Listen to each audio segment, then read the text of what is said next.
Check, check. Somebody give me a mic check. Oh, wait a minute. I've got one output problem. Here we are. All right, now I'll take a check. Check, check. There we go. Thank you so much.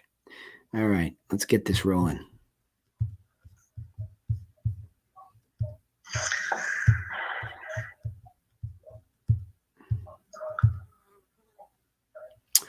All righty, everybody, away we go. Welcome to today's call. It is Friday, July 24th of 2020, and this is the TRC sales training call. Always a fun call because we had big participation and people are excited to figure out how the heck do you convert somebody, especially over the phone.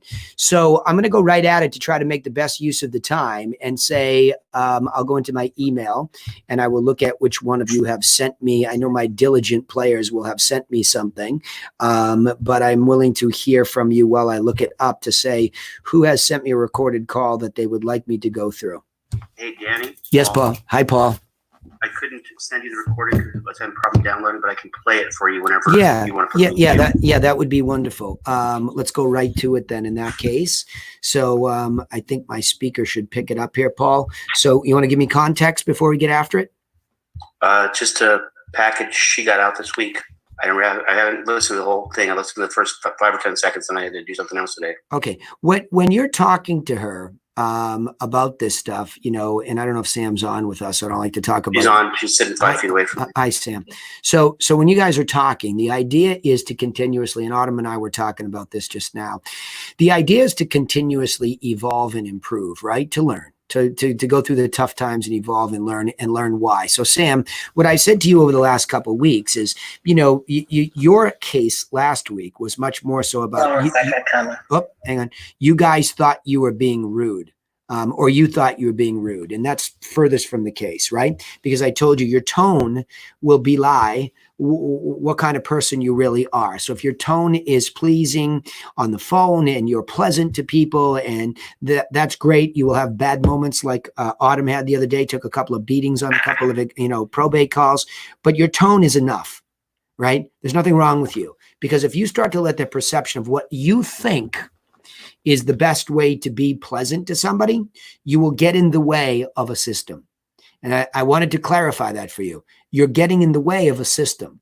And the system becomes more and more subtle and precise over time once we have enough feedback from it. Does that make sense, Sam? Yes. Okay. So the idea for the coaching and guidance when we listen to your calls is to try to help you understand precision. Now, Rebecca and you had the best moments last week where Rebecca realized that she was in the way of an understanding of value of the very thing she was trying to get out the door. She didn't see the value in the very thing. Okay. And that's on us to clean your lens because you're bringing your perceptions of what this are. I said it to Scott Jones yesterday on the mastermind call. We are not the ideal client. We are the people running the business. So we are not sitting here in the context of having to sell a property to buy a property. Okay. We're not it. So we have to get outside of ourselves and look at the hero of the story, who is the person you're calling. What is this person experiencing and what information could we get to them that would be most helpful in the situation they're in? So it's not about us. So the irony is here we are thinking that we're trying to be nice, pleasant, kind, all these things. And ultimately the problem is that we're beyond selfish at that point. We're beyond selfish, right? So we have to say what is, and that's ironic because you're the furthest thing from it. And you're thinking, oh my gosh, what are you talking about? I'm being so nice to them. I'm being so helpful. Well, are we really? So what we have to learn here is what is it really like to be of true service to a person who has this context, whatever it may be? What is it like to really be that person and be detached from what we think and just serve? And the point of a mastermind group or a body of work like this is to try to together listen to enough of the heroes speak where we hear them resonate. Whew, finally, you came with some information that's helpful to me. That's great. I mean, that's the whole idea here. So I thought you had a very good understanding last week of that moment. Rebecca, the same, where it was like, oh, because Rebecca's saying, well, I would just go online. No, you wouldn't actually. You wouldn't do it that easily. It's not that easy because we have a perception of an insider.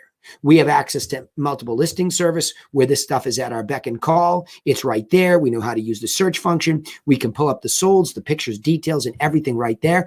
That's far easier than even any app that's out there because it's meant to be the marketplace.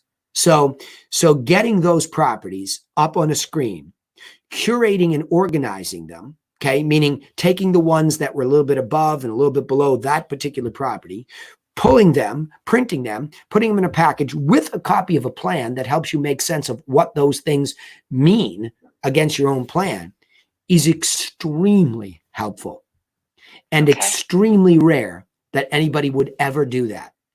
And even if you can't get Paul in the house to genuinely have enthusiasm to say, this will really help you, right? To say that to yourself and to understand that if that arrives at a seller's house, whether they come in on a home evaluation and they're serious about selling, whether they're referred to Paul and he asks you to call them, whether there's an expired, a for sale by owner, any context, any smart seller needs to start off with 5 or 6 properties that sold around theirs and a plan so that they can prepare themselves for the entirety of the process, not just one piece of it.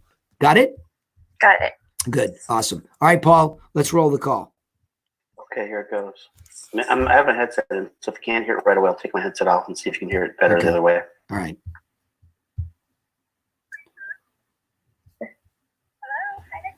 Yeah, you got to take it off, Paul. I can't hear that. Okay, hold on. Okay, hold on.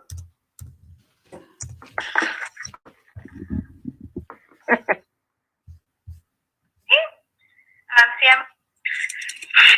This is Teresa. Hello, hi there, Teresa. This is Sam. I'm calling from Cantu Group Real Estate. Sam was giving you a call because we saw your beautiful home online and we noticed it didn't sell. So we wanted to mail you something that will help you sell the next time. May I do that? I'm actually going to keep it on the rental. Okay, and how long is the lease? Well, the tenant just moved out, and that's why it was hard I took it off because I couldn't show it while they were there, and now that they're gone, I'm just looking for another renter. Oh, okay. So and why did you want to sell it initially? I was going to use the funds for grad school, but I'm just going to use savings. Okay. Well, if you'd like, I can go ahead and mail that to you. Just take a look just for you to have your options open, and I'll give you a call in a week just to make sure that you received it. Okay? Is the best mailing address 14913 48th Avenue West, number D3? No, I don't live there. No, I don't live there. Okay. What would be the best mailing address so I can go ahead and send that? 2066 Randall Street, Weston, Oregon, 97068.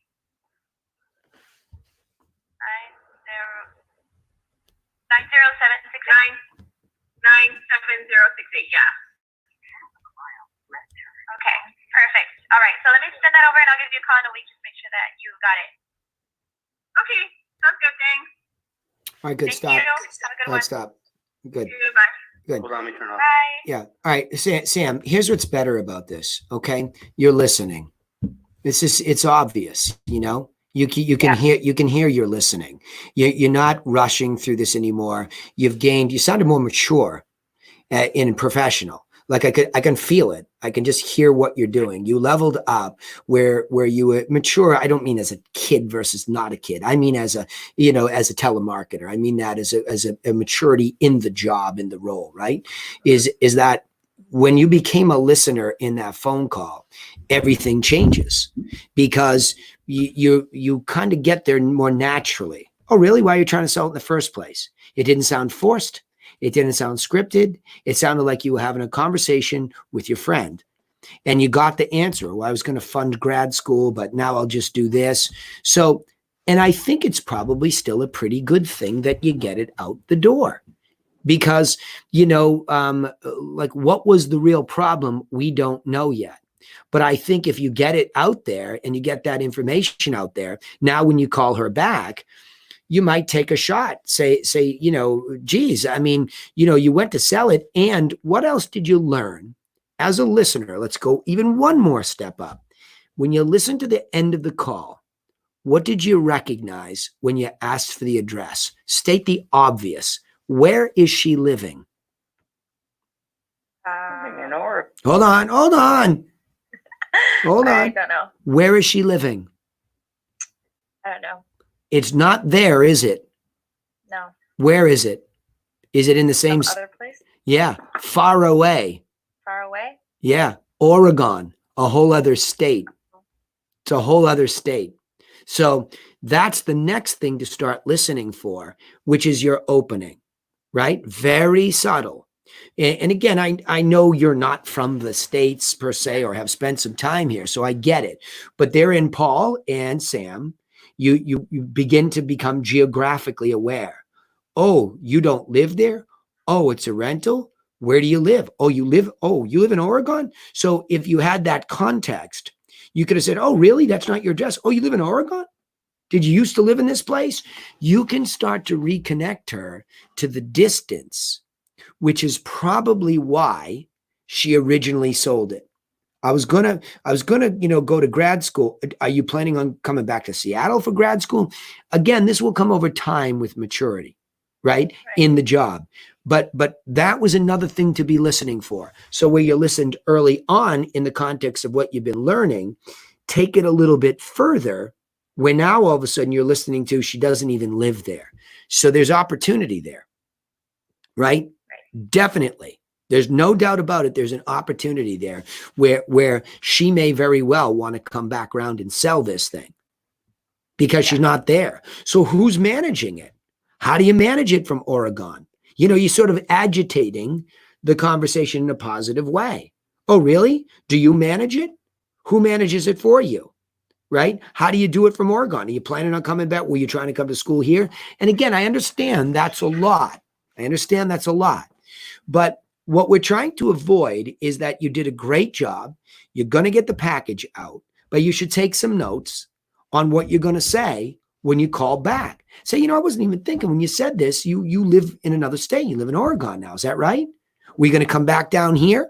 So Autumn says, if you write down these questions and tack them up in front of you, you'll not get lost. Yeah, good point. But again, this is, and see, Autumn's a pro for many years, so she's going to intuitively, and I'm going to intuitively do this.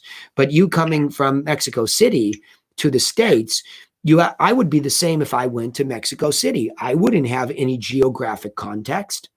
But in this case, in the real estate business, it matters, right? Because there's a big gap, and it's not easy to run your real estate when you're not there. So be curious. How do you do that? Right? Okay. What about selling it and buying something up in Oregon? Have you ever thought about that? Right? And again, this is where I think you even got this question, the 1031 tax exchange. If she sells it down here, she can buy one up in Oregon if she's going to be there, and she doesn't have to have any tax implications. And Paul can facilitate that. I understand these are higher level concepts, and I will take the victory that I heard, which was you finally started listening to that first part, and it was so much calmer. It is. It's just, it was calm, and you were plenty pleasant, and she was plenty pleasant back to you, and you got where you're at. Paul, you want to weigh in on this? I just think it's I hadn't even thought about that. That's a good lesson for all of our telemarketers to remind them that managing a property from another state, either you're kicking down 7 to 10% for the door, per month, or you're having to either manage it yourself, and every time something goes wrong, you got to pick up go online to Angie's List or something and find somebody to fix it. And you're not going to bend you over because you're not in state. They can charge whatever they want, so it's not good to have a rental that's out of state. It's much preferable, obviously. Like you said, that's a great idea. Agitate that. Say, hey, what you thought about doing a 1031? Getting rid of this one and buying something down there. Yeah. And that's it's in that second beat of any telemarketing call. The reason we're so disciplined in the first part is so we can get to what she got to. So the build out of her discipline, Rebecca's discipline, and everybody that participates regularly, Sarah Van, it's the team up in Ottawa, their discipline has been phenomenal. You know, their ability, and again, I know we, you know, Dave and I have done some calls where we could hear him go ahead, back. I get it. I get that, you know, Sarah Van, you can weigh in on this too, is that when we slow down and we're disciplined, Sarah Van's challenge was just slowing down. But once we made her comfortable that we were humanizing it, she naturally slowed down. It wasn't like somebody was hitting a buzzer and she was trying to get the appointment before the buzzer sounded, right? Again. So the idea is we want to be disciplined early on to say, look, authoritatively, this is who I am. I know your context. I have something for you, and I'd like to get it to you, or I'd like to help you with it that you've already signed into. Oh, by the way, why were you trying to do this? Because it's a pretty big deal. Listen, find the big reason, but still continue to listen to the qualitative part of it, right? Because the relationship that we're building with these people is all about the quality of it. Because ultimately, if we're going to go to the appointment and add the insight on the value ladder, turn them into a client within the deepest relationship, the better we set that up, where there's quality of relationship and trust. See, we throw the words around know, like, and trust so quickly that we don't really give it a beat to think about what does that mean? What does trust really mean? And how did we build it? Well, they trusted you to sign a listing agreement because nobody else did at least as good a job. But do they really understand why they're trusting you? Are they really intimately opening up to you like a therapist, where it's like, I really would, nobody ever suggested that. Jen Swalick said it when we went to a house. How come nobody else ever showed me the process? How come nobody else ever talked to me about transferring my money through a 1031 tax exchange? I have a builder I'm working with. He had never even considered a 1031 tax exchange for the property he's trying to move, right? And that made a huge difference in what it was that we could do. So that's a really good point. Like, we went on a listing presentation together and yesterday, because like dude primarily spoke Spanish. I mean, he could speak English, but he doesn't like to. So I'm listening in Spanish, so I can understand everything, but I can't, regurgitate the answers proper. So Sam was doing it, but now that I think of it, we didn't even bring the seller book. We just did a tour, as you call it, the nickel tour of the house, and then sat down and went over the comps. But I can't believe I didn't even bring the seller book and break it down. It might have been tough because even though Sam's can speak perfect Spanish, and yeah, but Paul, stop. You're going in the right direction of self-correction, and now you're going in the other direction of justifying the mistake, right? No. I'm saying the translating is hard, even if all I'm saying is translating is hard. I understand, but giving her a shot to do so is better than not giving him the respect of the full process. I'm going to send him the book today. Yeah, there you go. And then have Sam call and, let her take a crack at it with you on the phone, I mean, again, I like what you were doing. I was giving you a compliment. Self-correction is what we all need to, see ourselves. We made a mistake because we went outside the guardrails, and the guardrails are there to protect the consumer from our human discretion. If we keep inflicting upon the hero of the story what we believe is right versus what discovering is right and getting it to them, I mean, we're not doing the best job that we could. Let's put it that way, right? Because we that's what we do. We get casual and we go into. I've made this mistake so many times.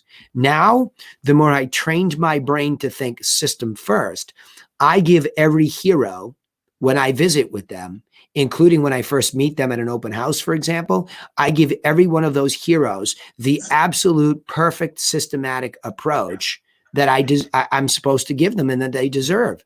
See, once I know that the best way to serve you is to give you certain information and then couple my insight, I need to stay true to that every time. If not, what am I doing? Right? What am I actually doing? I'm not serving you at the highest level I'm capable of. That's why when you do a training call like this over and over, and you know what the higher level is, but yet you don't go out and do it for somebody, you're doing them a disservice, even though you think you're not. You know better. So the minute you know better and you don't serve, symptoms, question mark. This gap has questions. Gail, Yeah, go I ahead, have a Gail. plan. So in everything that we do, if we do an open house, we launch this plan and it gives us all the activities we need to do. When I do a listing presentation, I launch the plan and it tells me what to do. It takes the people discretion out of it for me, and it tells me print this up, bring this up. It tells me everything I need to do. Yep. And check on Google. I have like about 25 things to do prior to doing that, making sure that the people that say they own the property own it, and is it the right description? Is it 3-bedroom, 2-bath? So I feel confident when I go on a listing appointment because I'm doing everything according to that plan, which helps you to have excellent customer service. Yeah, well, you feel safe. You feel safe. I mean, yeah. let's go to a base level. I mean, on hierarchy of needs, you and I feel safer in what we do. You know what I mean? So, all right, listen, let's keep rocking and rolling here. All right. So Klebs, do we have our new compatriot live on the call with us? Yeah, Heather's on the call here. Hi, Heather. She's trying to turn her camera on. Hi, Heather. Well, you're gonna make Hey her. guys, You're can gonna. you hear me? Yeah, we're gonna make Heather show herself. Awesome. You don't have to be under that pressure. How are you? I got so many monitors in here. I'm like a Secret Service agent. So Yeah. Hey, how are you? good. How are you guys? Good. Welcome. So at any point in time, I want you, Jessica Rossi, I see you're on here too. Jonathan, I see you're on here too. I would love to hear you all weigh in when anything strikes you. And of course, my gang up in Canada, I know I have SV on the phone. I don't know SV, who else we have, but you are, Sarah Van, welcome to, weigh in on any of this too. I would love to hear the telemarketers mastermind around things. And of course, Autumn monitors our chat box over there and gives her color commentary over there, which is good. I learned. And Rebecca already sent you 2 calls. I got them already downloaded and ready to open up. Okay. So all of those folks, and of course, any outside sales agents, this doesn't have to be on the Fridays, just a telemarketing phone call. I know the principles overlap, but I should be hearing some anecdotes about outside sales in the field too. All right, Rebecca, I am going to unzip this here, and I got Robert Nellis first. And you want to give me a little context as I go through it? Yes, Robert is a follow-up call. So we've already touched bases with him before. Okay. I believe, if I remember correctly, or I'm switching them around. I don't know. All right. I think it's Robert. All right. Well, let's see how it goes. Any thoughts? You've had a week now to digest this perspective about the value of the package. Any commentary before I listen to this or anything else that you picked up last week? I thought that was a sort of a big plateau you reached last week. Mm-hmm. It was. I feel a lot more confident about talking with the prospects, especially when they start throwing curveball questions at me. And Gail and I, our review calls, she's been saying, people are going to try to throw you off your rails. Just go back to the script and go back to the questions and, don't let them shake you. And so I feel a lot more confident about that since our last call last week. So thank you for that. Yeah, good. And what I just said to Sam would be for any of us, and Paul sort of had that epiphany too, is that if we maintain a full awareness through the entirety of the call, and we just make yourself feel safer. Nobody's going to beat you because you didn't get something, exactly right. You know what I mean? You're trying to, if you can listen, we trust you, right? Our job here is to make you all listen to the two-sided conversation. We've already asked you to join us in this endeavor. So we already, by definition, have a level of trust. So when we coach around it, it's like, look, the foundational recommendation is trust yourself more. I like the way Gail was saying it, but I'll take it even more specifically and say, just trust yourself in that moment to be an intelligent woman. That's it. Rely on that. If you rely on nothing else, rely on the fact that you're an intelligent woman and you got this, and that you have the general skill sets to stand on your own 2 feet. or you wouldn't have been asked to join this endeavor. So I would default to a very base level like that. And I'd say the same thing to Sam. Be an empowered woman in that moment in time. And the guys the same way. If they go into a house, be empowered. That I just was onboarding Eli with a conversation. And it's interesting, Gail, you appreciate this. Eli came straight out and said, I don't see myself yet at that high end. I said, perfect. Thank you for confessing it. That's all of us. So it's this evolution, even for top producers on transactions, to evolve into a fuller respect, self-respect. And that's where this lies. Gail, you want to add to that before I listen to the call? In terms of seeing it before it happens? Well, no, just that self-respect that gives them that confidence to hold their own in a conversation. That's it. Yeah, no, I don't. You said it perfectly. Okay, let's listen to the call. Thank you. Compliment. Here we go. Hello, Robert. Yes. This is Rebecca for Rossetti Realty. We spoke back in May, and you said I could follow up with you in a couple months. I'm just touching bases with you. Oh, yeah. Do you have any plans? We took the house off the market, so I don't know what else to say. Oh, okay. Do you think you'll have any plans for the next 18 months to put it back on the market? The inventory is really low right now. I don't anticipate it, Rebecca, but thanks for the call. Oh, you're welcome. Do you mind if I call back next year? Just to touch base? Totally up to you. All right, perfect, Robert. Thank you so much. You have a beautiful day. You too. Bye-bye. All right. Okay. So interesting. Why are you fighting for, can I touch base with you 18 months from now, when you really haven't established why did he do it in the first place?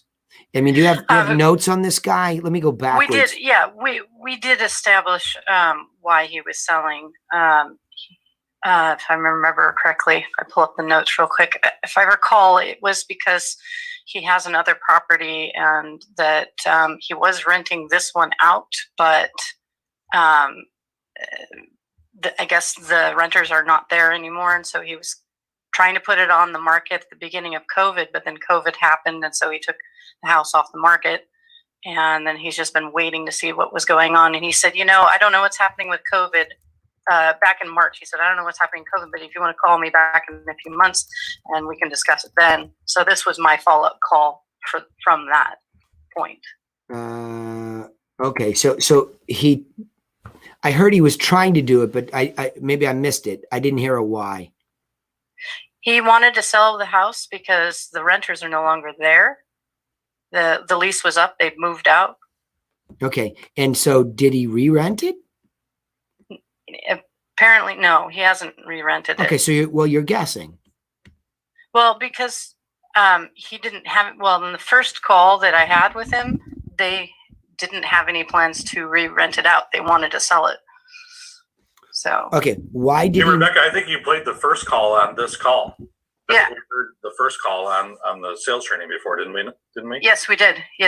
Okay, so take me back to it, Chris. What do you remember? Why did you remember it so much? I remember the guy. Is this the same guy that he had moved to Texas, was renting the house? Yes. Yep. See, look at that. Okay, good. So good recall. So the question is, you recalled it almost better than she did. So the question is, you knew why, right? But you go to a more general. So you had garnered, thanks to Chris remembering, you had garnered some very specific information about this guy's why. He was in Texas. And again, it's sort of like Sam's case with the gal in Oregon. You decided to re-rent it? You know what I mean? Like with the awareness, that's another revisit. Yeah. Well, you're saying to revisit the why and bring it up again. Got it. 100 times over and over and over. I think, you need to, and we talked about this, where you need to talk about what you talked about prior to that and then emphasize that why, because that why, he's like pushing you off the phone, but he's got to be able to tell you now why he's decided not to sell. And you've got to be able to say the right things to him for him to explain that to you, because he just wanted to rush off. He rushes you off to Buffalo without telling you why. And what you do is actually not good for the business, even though I thought what you said was fine, but it's not good for the business. Is it okay if I call you 18 months from now, tell me where in your mind. Oh, no. Yeah, but hold on. Hold on. Just let me ask a question first. Tell me where in your mind you think that benefits the business, because it's in your mind. Here we go again with perception. Why is that a good or at least a default conclusion as he's rushing you? I'm not sure exactly where you got that impression. When I asked, do you think you will be selling in 18 months? That was, 12 to 18 months is the question that is part of our script. That's one of the questions that we ask. But I asked him if I could call him back next year. I plan on calling him probably November, December of this year, or at the very least January next year. I don't like it. I don't like it. If it's my business, I definitely don't like it. I don't like that nebulous database. You're actually hurting the profitability of the business by doing that. I mean that generically to everybody. This is a pandemic. Follow-up is a pandemic in the industry. See, what we're trying to do, the bigger endeavor here as business owners, is we are trying to build a prototype that is predictable and safe. And that's exactly what doesn't make it that. Because there are only so many people we need to get into this relationship business where a sale is the byproduct. And the longer we stretched it out, and this is what we've all learned over time, Rebecca, we used to build systems that said we can follow up till you buy or die. And we were so proud of that. We beat our chests and we said, look at us, aren't we nifty? Well, it turns out that's not best. So as we moved away from that, we started to move in towards this best concept, getting better and better and better. Well, if you can meet a better avatar through better marketing, meaning, for example, when we call an expired, we already know the context. So we've already cut out a lot of the fat of, say, something versus Jessica Rossi will get a kick out of this. The O'Connors are giving her some very nebulous internet leads still that she has to filter through. And why would you ever go to those when you can go directly into a marketplace where there is a seller at a certain price that meets a better business for them? You have her filtering through this junk where these people are furthest from making a serious decision versus the ones who have already tried it. So we have to, as business people, say, well, let's top this down. What's the fastest path to new business development to get the listing at the price we want in the geography we want? So there are some obvious places to start. And the idea is, even in that pile, there are only going to be so many of them that are agreeable, that have a real why, and those are the only ones we're looking for. So the job, I'll go back to it, the job of the telemarketer is to use the information package to get these people to tell us the real why. And we can't let them steamroll us or buffalo us, right? So he was rushing you. Say, all right, hold on. Sound like you're busy? Let me just get one quick question in. Why did you decide not to sell it? Because the last time we talked, you told me you were living in Texas. Why is it a no? Yeah, that's good. Just put it on them, because you're far better off bordering on abrupt and rude. You think, but abrupt, your job is not to protect him ultimately, it's to protect the business. And so I will follow up with you if there is even a very clear reason to do so, and you didn't get one. So now you're going to follow up with somebody who is a low probability based on the lack of information. And what's going to change in November for you? I don't know. What's going to change right now is what she's learning to say. The other thing is that the 12 to 18 months, that's for circle marketing. But for me, when I talk to somebody, I ask them, when would be a good time to follow up? And they always say, like, I'm thinking in my mind, which is not what I should be doing, but it's my thought, like 6 months. They'll say, no, give me a call back in a couple of weeks. Yeah. So I like to put it on them instead of me deciding the time frame. Yeah, well, again, I think what's important, and thank you, Chris Clubber. Well, Chris Clubber has this bear trap mind that I love it, because he takes it back and he remembers that this guy is gone, just like Sam's case. He's gone. Yeah. He's gone. So, whoa, geez, you were trying to sell it with the COVID and you decided to keep it. What changed? I mean, just put it like, this is what I'm saying. Be aware. It's like you're defaulting into some speak that does nothing for you. It doesn't bring clarity. We need language that brings clarity, right? And he's even sort of surprised by it himself. He's like, well, why would you want to do that? Yeah, whatever. Knock yourself out. Right? Right. Well, this is the fourth time I've talked to him. I'm looking at the notes right now, and this was the fourth call that I had with him. He'd already received our package. He'd already told me the why a couple times. What's it say? What's it say? Read your notes.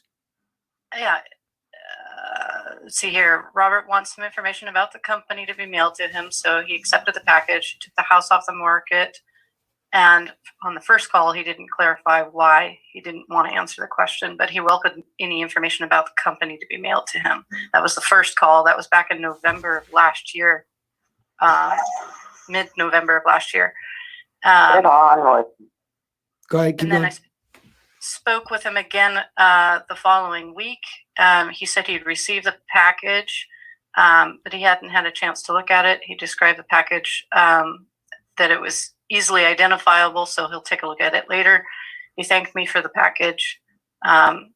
He said yes to call back, and his reason for selling was that it was rented out, but no longer rented. Okay. It All was right, time for him to so hold put it on on. the market. So hold on. So hold on, Chris. Hang on a second, then I'll let you weigh in. You have everything right there when you call him this time. How connected were you to that narrative when you picked up the phone and called him? You are now. I was connected enough to it I felt that it didn't need to be revisited, I guess, because we had talked 4 times. All right. Feeling in your perception is really getting in your way. See the language you just used? I felt. You started with the word I. Well, it seems redundant, though. Like really redundant. You hold on. if our Hold on. conversation's Hold on. exactly the Hold same. on. Hold on. Hold on. That's exactly what it's supposed to be. Okay. It's exactly what it's supposed to be. You're fighting exactly what it's supposed to be. Redundant. We're not looking for creativity. We're looking for conversion.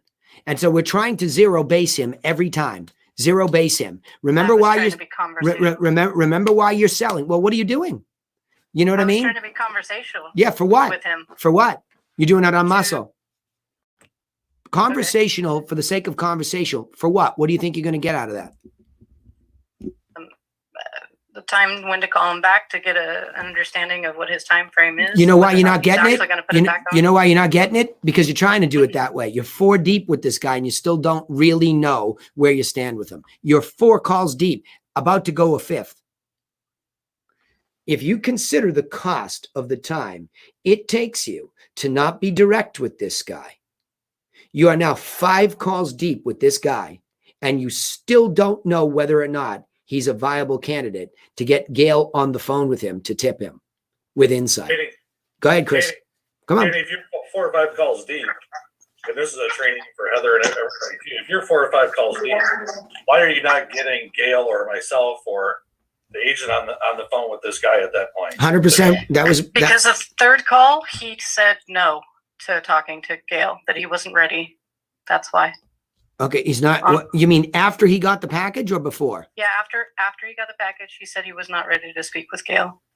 Okay. Because he wasn't ready to put the house on the market. That's okay. You're on vacation. Gail's picking up the phone and calling and say, hey, Rebecca's on vacation. It's on the notes here that we got a package out to you. And just take it from there. Yeah. I if you can't bring him to a conclusion, I like that conclusion.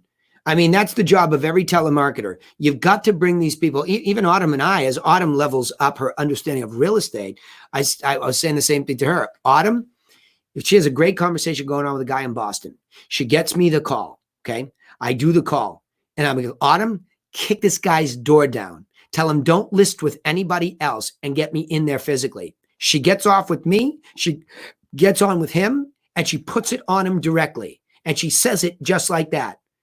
Do us a favor. Don't list with anybody until you have a chance to meet with us because we really like you and we know we can help. 2.35. And I think with a chuckle, he says, yeah, no problem. Definitely set it up. I won't be up from Florida for a couple of weeks. And now we have to keep it tight between now and that meeting. But she committed him. Okay. And because it was a little bit nebulous with me, and I did a little bit more rooting, I found out, hey, you got to find out, did he or did he not sign with this other company? Turns out he's got 2 condos. He's stuck with both and he wants to get rid of one. We think maybe he gave one to the other. So we had to do some rooting around in there. And then I said, I can only be effective if I can get in there. So I thought maybe I could get in there that week. She discovers he's in Florida. She books it. Now she's got to keep her follow-up uber stitched tight, because we can't let him slip up. We can't let somebody else come in there. But we got direct with him. And that's what you have to do as a telemarketer. And if you feel lost and you can't come to a conclusion and you think there's an opportunity there, Chris is 100% right. It's the bat line. And that's why you missed one for Gail. And I'm saying that in a derogatory way, but you missed that one, same reason Sam might miss a couple. We're not listening to the call sign. Hey, Gail, I think I've taken this one as far as I can. Here are the notes. Here's what I think. I think it's probably worth your call. My intuition tells me you should jump in. But if you keep kicking it down the road that many times, the company, the business is losing money because the expense of conversion is slowly creeping up on just one account. And if that's a consistent, inefficiency across multiple accounts, there's enormous wasted time and expenses going up. Does that make sense to all of you telemarketers, everybody out there?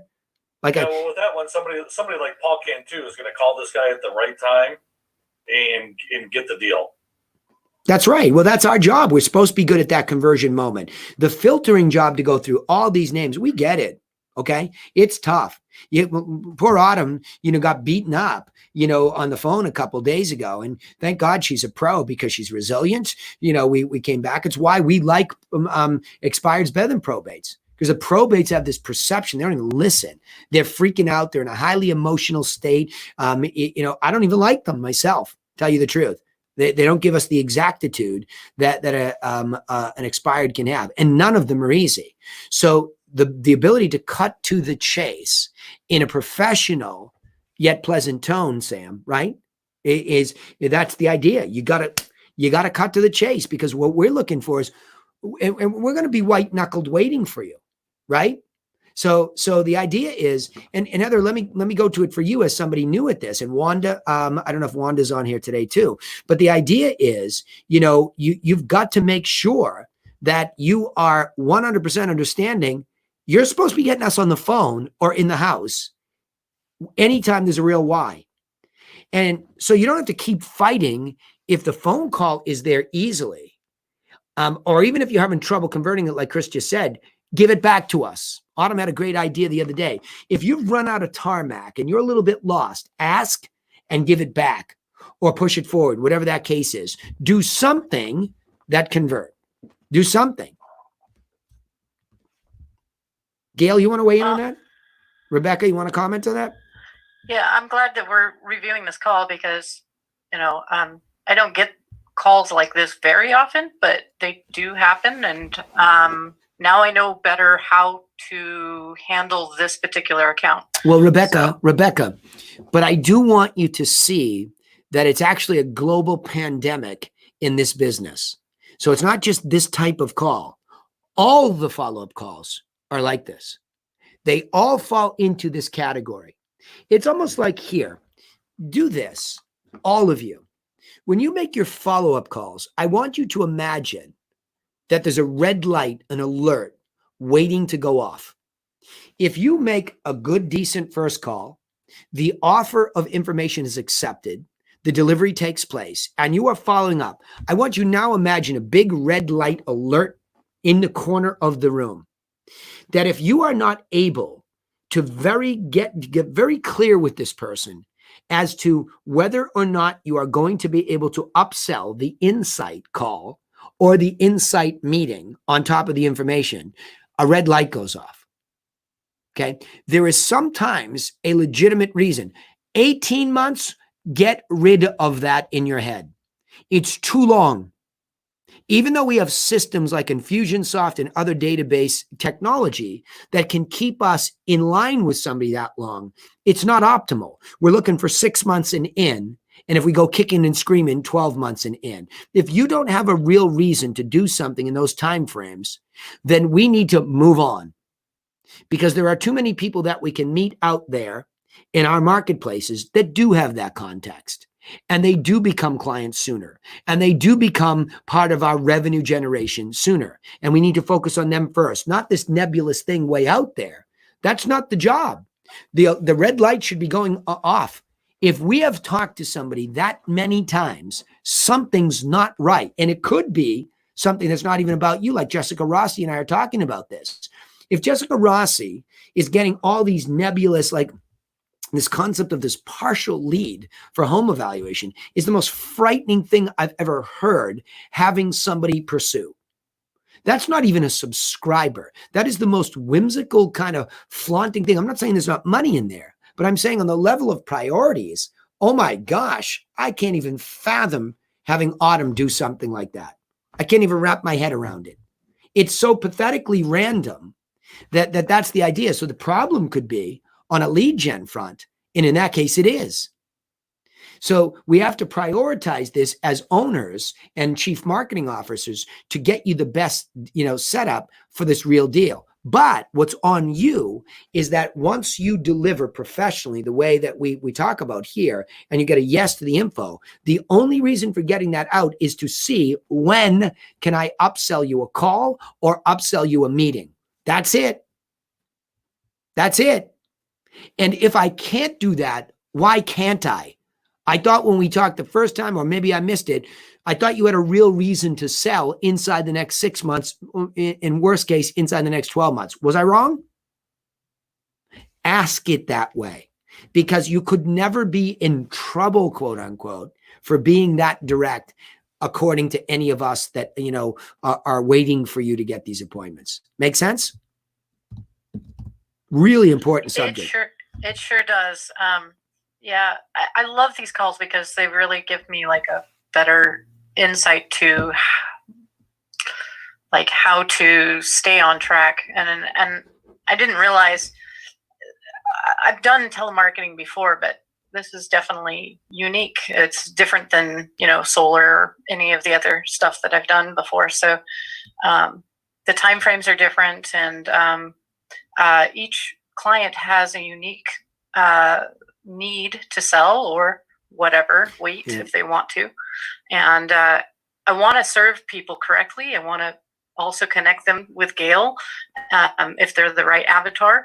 And knowing the difference between what's worth my time and her time and the investment of that time with clients versus moving on, I really needed that perspective. Well, you're welcome. Well, you can't kick the can down the road. I hate bloated databases.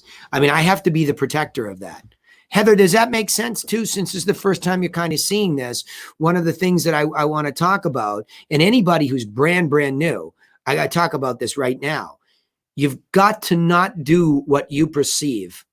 You've got to do what the system says to do so that we can set you up for success. If you start trying to do this on muscle right out of the box, you're in trouble because you can't handle the volume and you're not serving, right? So a lot of times we come in and we say, well, yeah, I've been outbound calling for a long time. And, I can do this. I got this. That's all our own insecurity.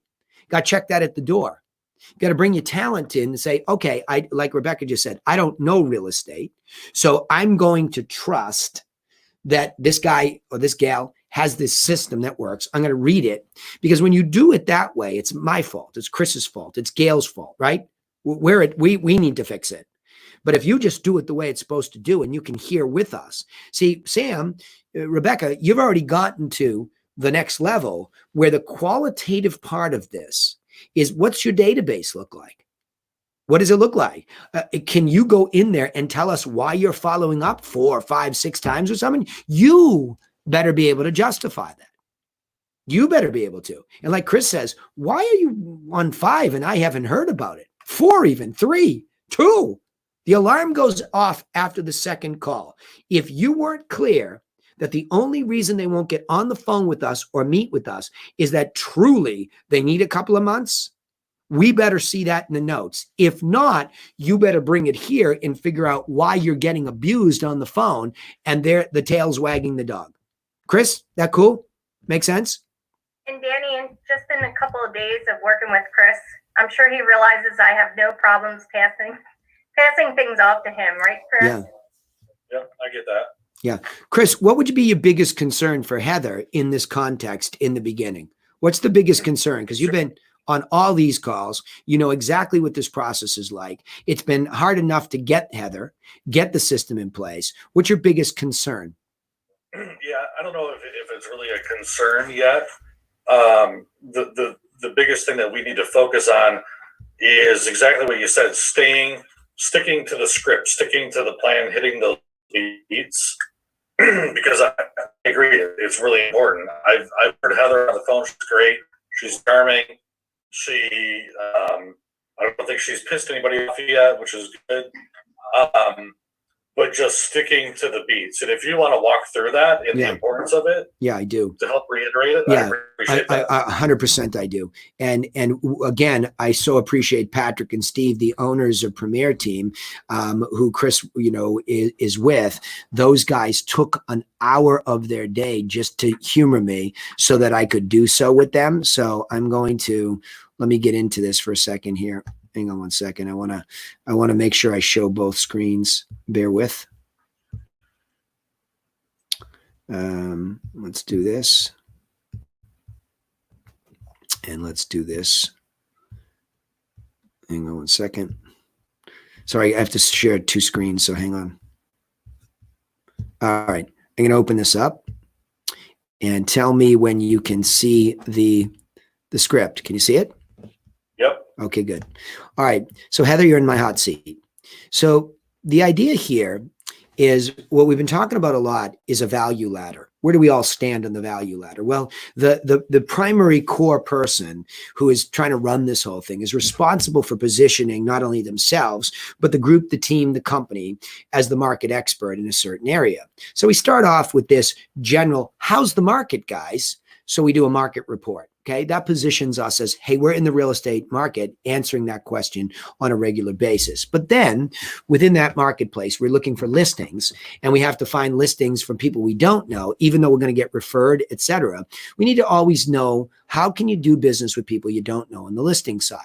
So that's how we arrive at this as one of the primary things that a telemarketer helps with, is to determine that that person owns a property at or above the median prices where we like to start in that geography. And the context that's easy to identify through the multiple listing service is the expired listing. Outside of that would be the for sale by owner. Okay. Beyond that would be death that causes movement. We can't really identify the property that easily, but we can identify the administrator. So those are just some ideas we start with. So in the concept of we're out there being valuable to our general marketplace as good humans by saying, here's how the market's doing. We put it up on all our social platforms, our blog, et cetera. Okay. But now we get into this where we think we can proactively, not reactively, but proactively get on a phone, make an outbound telemarketing call to say, we know your context as a seller, and we have some information that could help you. You have to understand that that is a very core, very important piece of walking up every step of the ladder. We do not cheat. Every step of the ladder must be touched on the way up to give the hero of the story, that seller, a very, very thorough process. So there are laws of human behavior that are actually behind everything. So I have taken as a backdrop and all the extra, the reading that everybody should start with, that's anybody in sales should be first influenced by Robert Cialdini, Cialdini, so that you understand that as logical as we think we are and people are, it's not really how human behavior is driven. It's driven by these laws. Human behavioral laws exist. They're real. I know we want to think we're in control, but not always. There is some stuff that's instinctual and animalistic through which we function. So when we open up even in that first beat, when I listened to Autumn, which I like to do a lot, I listen to her perspective, her thought, and I hear what I hear as a pro coach. I heard her one time say about the law of authority. I don't know if she called it the law of authority. She said authority. And I said, oh, Cialdini calls it the law of authority, right? One simple tweak, saying somebody's name. So if I have that name and I'm outbound calling and I'm staring at that name, I say, Chris, depending on how I say it, and I said this to Sam, Sam's a young gal becoming an empowered woman of authority. So to teach her how to do that, and Heather, you're already one of those people, right? Because you have more time, you have more experience, and in real estate, right?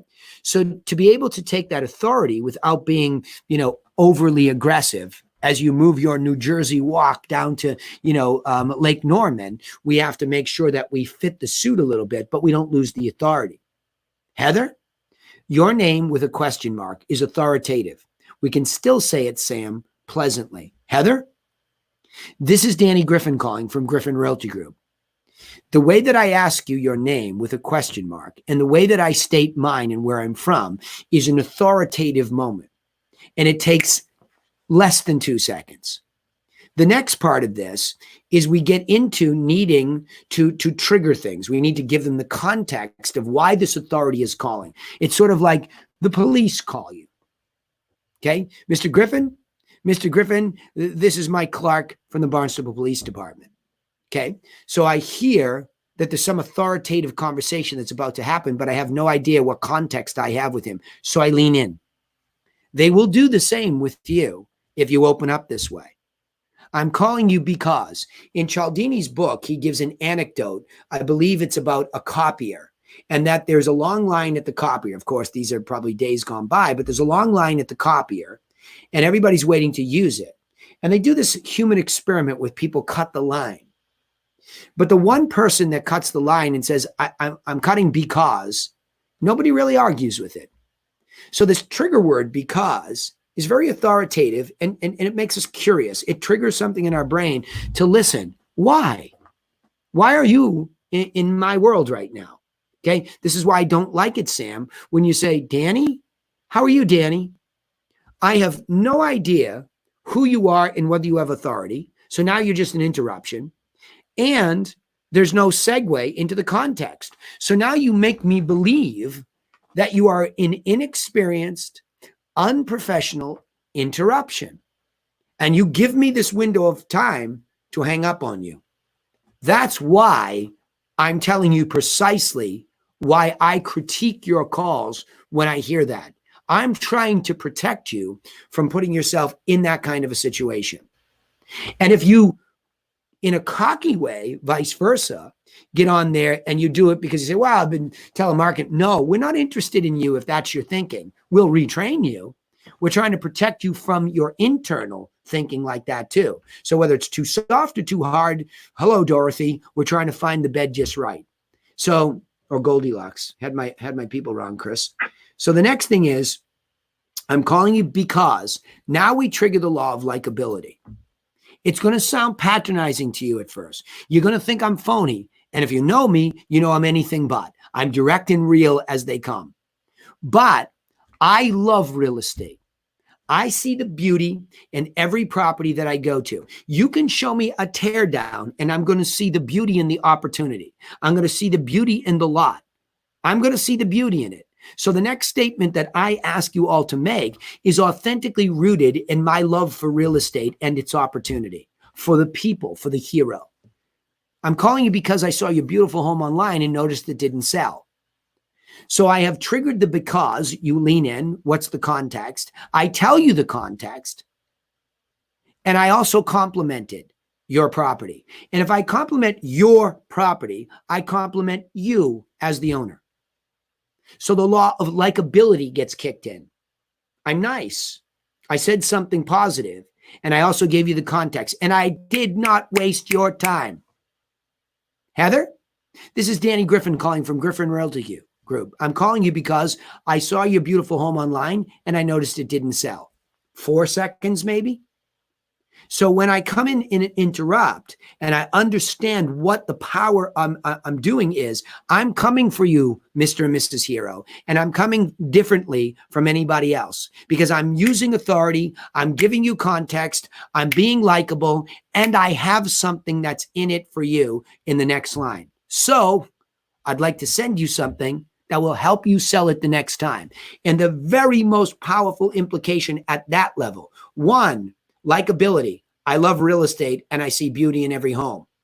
2, so I want to give you some information that will help you with or without me, with or without Chris, with or without Gail. We want to genuinely get it to you. Now, the owners of the Premier team, the pushback they said was, well, what happens when they say, well, why would you want to do that? Because even though these two guys are givers, they perceive that that's going to be met with skepticism. And you know why it's met with skepticism? If it is because the world is so used to being taken. That's how bad it is. The world is so used to be taking that now we're having to train that when we say, okay, well, if everybody's worried about being taken, just go genuinely give. The first thing that all the givers who want to be givers say is, well, what if they think I'm a phony? They think you're a phony because you're the first guy that showed up on a phone, the first gal that showed up on a phone and actually said something that was authentic. Holy crap. That's how bad things have gotten.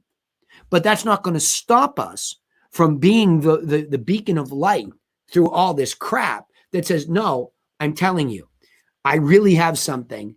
And I think Heather said it. You need this. She's already connected to it early on in this process because it is true.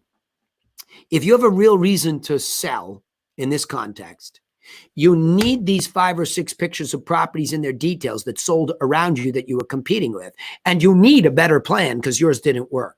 Now, can we say it that abruptly and that directly? Maybe. There may be some context where somebody's trying to push back and you just nail them in the head with that logic hammer, because at the base of that, that's what this is. So all of these laws and these trigger words to get somebody, the hero of the story, to just listen for about 7 seconds that there really is truly something genuinely in this for them, that's all this takes. And then the last closer is, may I do that? I'm going to ask you permission after I just told you who I am, why I'm calling, you're going to like me, and here's what I got for you, but I still need your permission to do so.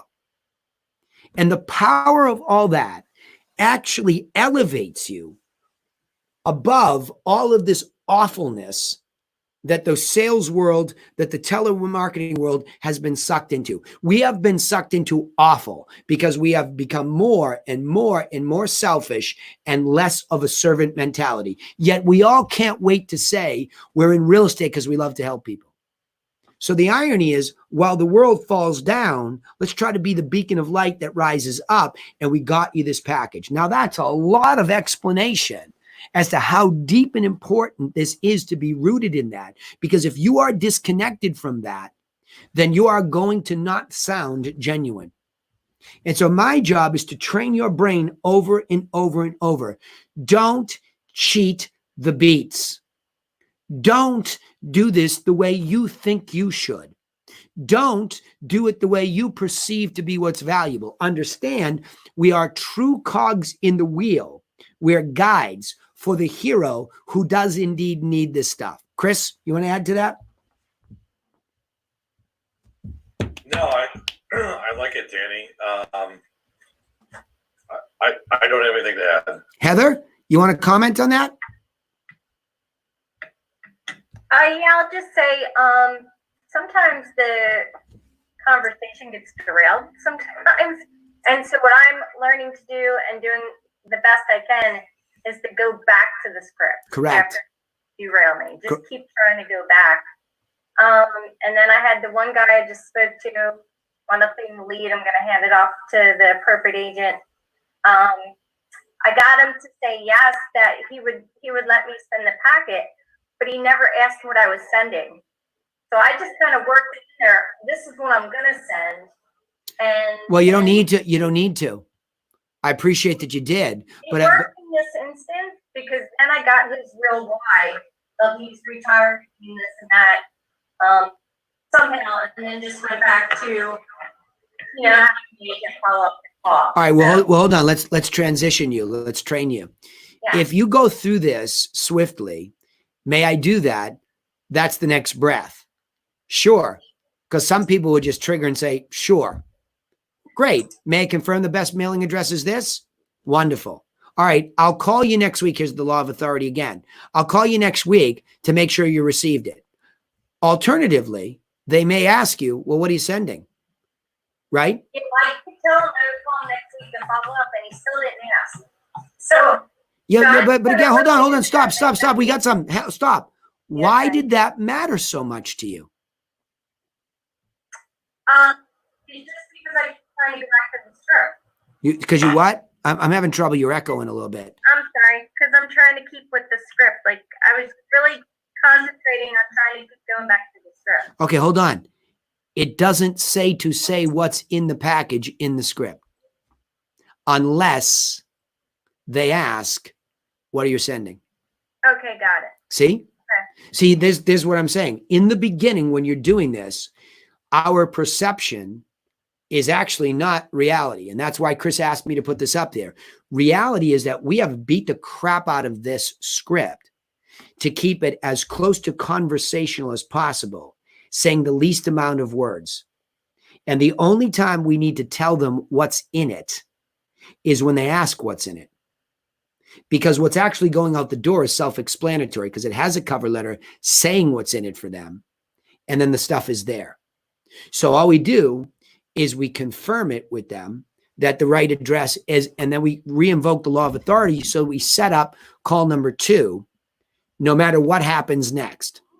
Great. I'll call you next week to make sure you got it. Period. And we hit the next beat. By the way, it does look like a beautiful property. So we go back into the law of likability. Why are you trying to sell it? Why were you trying to sell it in the first place if expired? And then let them answer.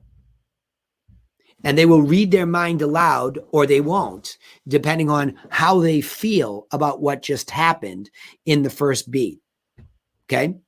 Now they're into it and they'll read their mind aloud most of the time. So you could have, without telling him what's in it, you could have still gotten easily once he said yes, and once you confirm the follow-up. See, you can't miss that because what I said about database becomes very important. If they cut us off and they're in a hurry, sure, go ahead and send it, but I'm in a hurry, I got to go. Great, I'll call you next week to make sure you got it. Yeah, that's fine. You're going to get some of those. So I need to know, if I'm the owner of the database, very clearly he was in a hurry, but said yes to the package. Now, hopefully, you can confirm the address and say, I'll call you next week. And it's like, yep, that's fine. Oh, by the way, while I have you, it does look like a beautiful property. Why are you trying to sell it in the first place? Let them answer, and they will give you the reason why. And now you're listening. Is this a really big reason? If it's a really big reason, and they don't automatically spew out their timing, yeah, I got a job transfer, I have to be there in September. That tells you when, and that pretty much explains a high level of motivation. But if we need clarity on motivation, wow, that's a pretty big reason. On a scale of 1 to 10, how motivated would you say you are? I'm a 13. Geez, in that case, what I could do is I could actually have Chris bring the package to you. And what you'd get out of that is he'd actually give you his insights on what you should do to get it sold so that you can move quickly. May I set that up instead? So you can upsell in the very first call if we allow for the process to play itself out. Does that make sense? We lose her? Yeah. Okay. Definitely. Okay, good. Good. So keep that in mind, that what your perception, like Rebecca, like Sam, what your perception was that you were doing, which was sticking to the script, was actually not right. Nothing wrong with it, but that's how powerful our perception is of what we're actually doing. Now, the next thing is to get some recorded calls so we can hear exactly what's happening, benchmark it against this, and see how close we really are to what we perceive we're doing, right? And I know that's always kind of a painful moment, but that's what it is, right? So, cool. Chris, weigh in. Thanks, Danny. I appreciate it. So Heather's been on the phone. Day number 3 now, I guess. We don't have the materials yet. We just literally on this call got the final approval on the seller course that we redid. So that's going to the printer today. Everything should be in our hands by the middle of next week. So good. I've got her on the phone just to start loosening up, right? Yeah, good. Get warmed up. And she's had 3 handoffs. Yeah, good. One at 8:50, And I don't remember what the hell the other two were, but It won't be long. Heather's a no miss. You're a no miss, my dear. You know I feel that way about you, so I'm excited for you. Thank you. Yep. So, all right, listen, gang. SV, Paul. Anybody who usually helps me out on these want to participate here with any commentary? Because I don't want to leave you hanging. I don't want to leave anybody hanging. Jonathan, you're always too quiet for me, brother. I'm just listening then. Yep. Thoughts? Yep. Any questions? I think it'd be great if next week we could maybe, we've been so hyper-focused on the inside sales or telemarketer aspect. I think it'd be great if we could pivot maybe to some outside sales. Yep. That, Well, we're all experiencing. yeah. Well, I would like to even hear in that case, let's have some of our principals ready to go on some of the stuff that has been handed off. So Chris, pay close attention to some stuff. Paul, pay close attention. Let's see what's been handed off. I'll give you an anecdote. Gail, everybody that does get something handed off as a phone call or an appointment, let's talk about some of the challenges of that segue. Andy, of course, I'd love to hear from you or any of the outside sales agents that are doing this. That'd be helpful. It's just so weird with COVID, everything's a little bit different when we're showing or we're going to listing appointments, like yesterday, Ryan, he's a trainee of mine, my nephew. Yep. And Stan was there doing the interpreter thing. And we're all wearing masks and the homeowner isn't. We're like, Yep. So it's kind of like, it's a weird time, to be in sales and to be like right in front of people. Or, I haven't driven people in my car for years unless I absolutely have to, but it's a trip. It's really different right now. Yeah, cool. So bring me some anecdotes next week and we'll hit them. I agree with you. All right, gang, listen, I'm going to call it. We'll see you all on the other side. Please do your best to understand that we are not the heroes of the story. It is the consumer. And the more that we pay attention to that, the easier this stuff gets, because you're truly, genuinely supposed to be detached from the outcome when you're a giver of service. And when you do that really well and you understand what really helps them, you can't believe how many of them want you and they pursue you. I experienced this in the field, even on the buy side, right? So, all right, gang, we'll see you later. Thanks so much. Bye. Thanks, Danny. You're welcome.